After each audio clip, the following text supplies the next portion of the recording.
Hello everybody and welcome to Pure Liberal Fire. Today is October 18th, 2010. I'd like to discuss the recent documentary, very well acclaimed, known as Waiting for Superman. It was voted the best documentary by the audience at the Sundance Film Festival, and it was made by Davis Guggenheim, which is a kind of an interesting guy because he's the same guy that directed that famous documentary by Al Gore in 2006 known as Inconvenient Truth. I think if you see this documentary, the only thing you can really say is that it's absolutely heartbreaking. It takes a look at a bunch of students in America's schools, which means not really normal schools or good schools or proper schools, but it means public schools. And a public school, in case you don't know, that means a government school, and a government school means a communist school, or else a socialist school. That may seem like that's extreme, but no, that's actually correct. It's a communist school.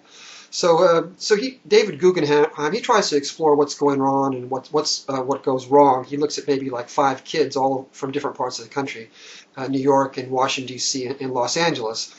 But in the end, it's just everywhere he goes, he runs into a roadblock, which is known as the teachers' union, which is just like it's just like a devastating enemy of education. It's like a kind of a nightmare. All unions are inherently evil, inherently communist, but the teachers' union seems to be particularly bad. And so he documents all the sort of dreadful things done by the current head of the American Federation of Teachers, a person by the name of Randi Weingarten. She comes off pretty much looking like Darth Vader or else like Satan. But I can tell you that she's not all that much worse than the person that went before her, which is Albert Shanker, which maybe everybody has forgotten. But this is a guy that was absolutely relentless in terms of his determination to destroy real schools or private schools or else schools that are actually competent.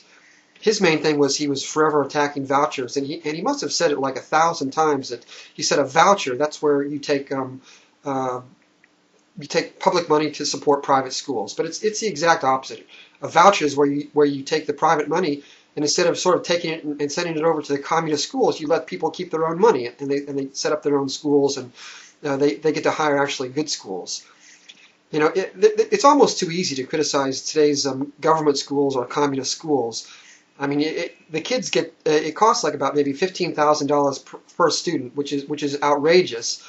A private school could do a far better job at even like half the price. These teachers make maybe like $100,000 a year for working 9 months a year. If you 9 months out of the year, if you consider all the benefits and how quickly they can retire, and also how difficult it is to fire them, which is yet another outrageous point. I think that if one way to look at these dreadful government schools is to recognize that even if you have even like a really poor private school, or even like a Catholic school where otherwise a religious school where these people are basically brainwashing your kids and they don't really have your best interests of your kids at heart at all. It's like a dreadful school. These religious schools are nevertheless better than the government schools, better than the communist schools. And it's also worth noting that if you ever have parents which homeschool their kids, the parents are complete amateurs, but it doesn't make any difference because even as rank amateurs, they're better than the communist teachers at the public schools. Basically, the public school teachers they seem to be intent on destroying the love of learning.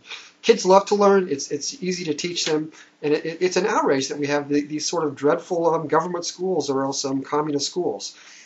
I think in America it's particularly bad because if you ever take a look at like the private universities like Harvard and Princeton and Yale and all of that, these guys are the best schools in the world. So it's a shame that we can't take that system, which gives us private universities, and extend it to the primary schools, which is grades 1 through 6, and the secondary schools, which is maybe grades 7 through 12.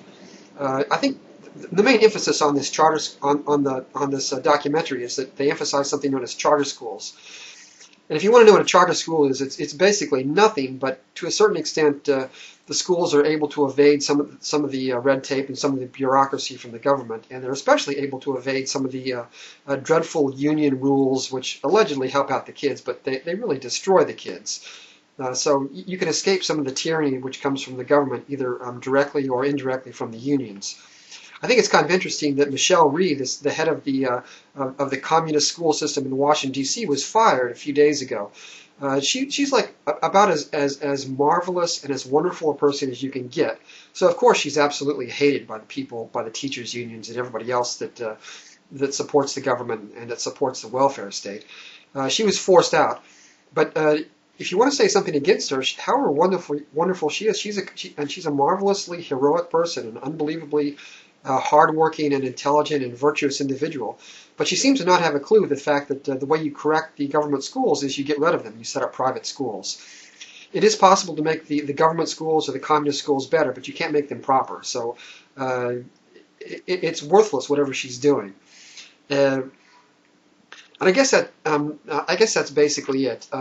I haven't really heard anyone say that the key to this documentary is we have to not get charter schools where we escape some of the government. We need to get completely private schools where we escape all of the government. And yes, vouchers are a good idea. If we were to take this money, instead of just letting it go to the government schools, if we were to let people set up their own private schools, then they would be far, far better, far, far cheaper. Kids would learn, kids would be happy. Instead of sort of have that heartbreaking, desperate situation where kids are trying to get into charter schools, just give them vouchers where they can get into private schools at half the price and maybe like twice the quality. Or better yet, just let parents fund their kids on their own and just get rid of the government school system completely. This is America. This is a pro-freedom country, or at least it should be. This is a capitalist country. We need capitalist school systems. We need real school systems where people can really learn. We need to get rid of the communist school systems. Thank you.